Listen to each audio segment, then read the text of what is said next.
120 years since the earthquake in northern India.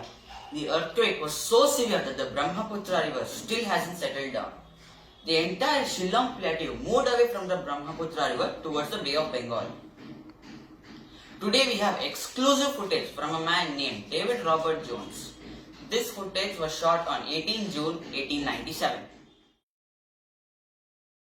Hello, welcome to Disaster Review produced by The Englishman. I am your host David Robert Jones.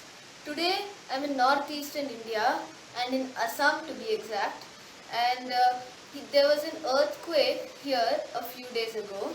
A British official who lived here named Mr. Maccabi passed away during this incident. Today we have his friend Mr. John Scott. Hello, I am John Scott. I am a very good friend of Mr. Maccabi. We used to work together. He was a very good man.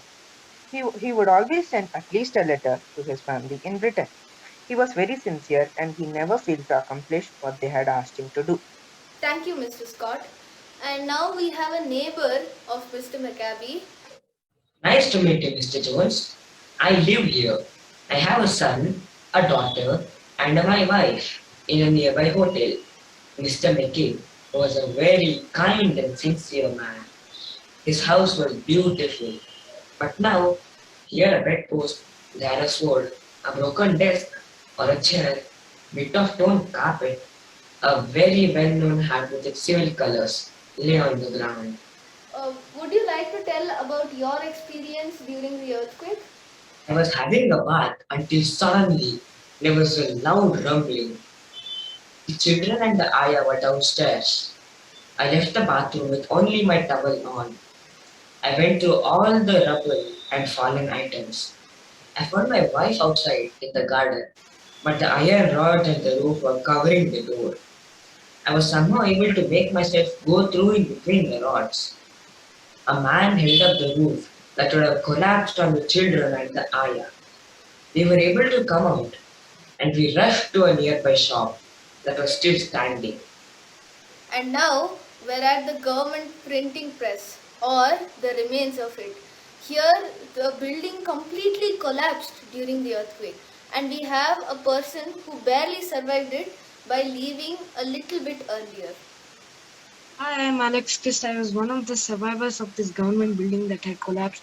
Most people were crushed, but a few were able to survive, but they have also serious injuries. Most of our stuff has been destroyed and even some important documents. The men of the Gorkha regiment did a good job evacuating all the survivors. I was lucky and he left a few minutes before the collapse. And now we're at the railway office in Assam, and we have a railway officer named Anish to tell us about what happened to the trains during the earthquake. Hello, I'm Anish. I'm a railway officer.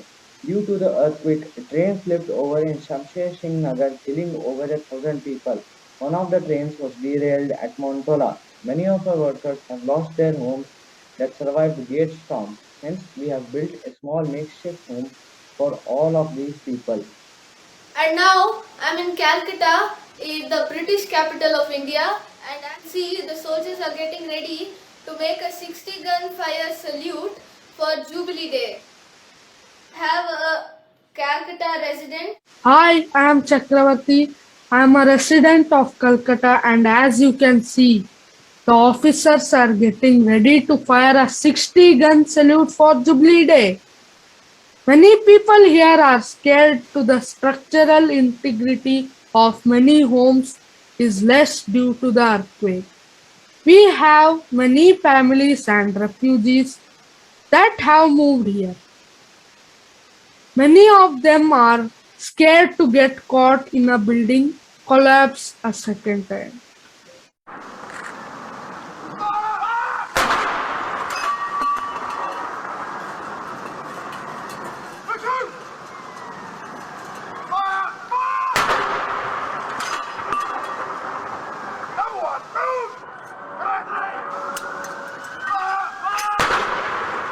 And that's all we have. It's amazing to think that how our technology is evolving and still we have preserved old footage.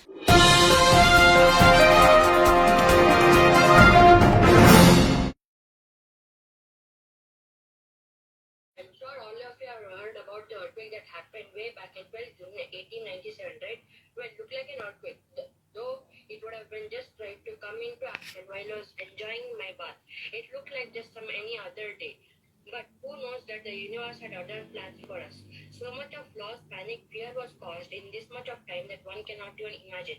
Even the strongest of the structures were brought down to the ground. One of the buildings was Mr. Mackay's house. He was a British journal at that time. He had a huge house, but even that couldn't withstand the power of nature. There were journalists reporting at his place, and the news was everywhere about the earthquake. Why don't I take you back in time and show you how the news procedure was done so professionally during such a brutal time? I'm sure you all will be excited to see. Good evening, ladies and gentlemen. It has been reported that an earthquake has occurred today afternoon, as in 12 June 1897 in Assam, India at 4:15 p.m. and had an estimated moment of magnitude of 8.0, resulting in approximately 1,542 casualties. Damage from the earthquake extended into Calcutta, where dozens of buildings were severely damaged, with some buildings partially collapsing. The town of Shillong was brought down to ruin and rubble. The great Brahmaputra River also burst its bank, and as a result, many people and animals ended up drowning in the waters. So, let us look further into this case through one of our journalists sent there, Mrs. Ananya Amaranth. So, tell us, Ananya, how is the current situation over there? Good evening to everyone. I'm Ananya Amarnath reporting from Shillong, one of the places where the quake was most severely hit. It is currently 7:43 p.m. here, and I'm standing near the government printing press, which has been completely collapsed due to the calamity. So many lives have been in a constant state of panic and dread of the quake occurring again. The men of the Gurkha regiment are on their mission of helping people and saving them.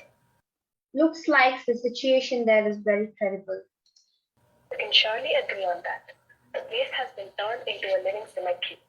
I'm also here with Mr. Maccabee, a British official, and his sister, whose huge house has been severely destroyed. So please tell us, Mr. Maccabee, how has the quake affected your property? Yeah, so I was actually in the government printing press signing a few important documents when the earthquake occurred. The earthquake was not so intense in the beginning, but as it got intense, I was so lucky to save myself and I ran out of the building before it completely collapsed. Though I ran out of the building and I got saved, most of the important documents on which my life was dependent was still stuck inside the building.